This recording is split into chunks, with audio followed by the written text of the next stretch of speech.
हरतालिका तीज व्रत कथा। तीज की व्रत कथा के अनुसार माता पार्वती ने भगवान शिव के लिए कठोर तपस्या की। दरअसल माँ पार्वती का बचपन से ही भगवान शिव को लेकर अटूट प्रेम था।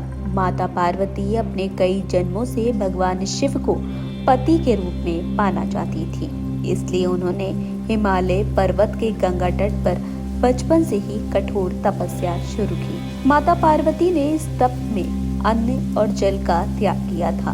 खाने में वो मात्र सूखे पत्ते चबाया करती थी।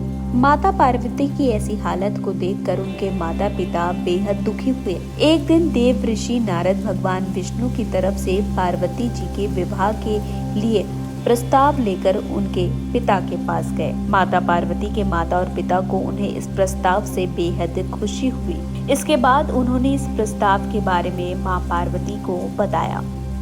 माँ पार्वती समाचार को पाकर दुखी हुई, क्योंकि वो अपने मन में भगवान शिव को अपना पति मान चुकी थी। माता पार्वती ने सखी को अपनी समस्या बताई और शादी का प्रस्ताव ठुकरा दिया। पार्वती जी ने अपनी सखी से कहा कि वो सिर्फ भोलेनाथ को ही पति के रूप में स्वीकार करेंगी।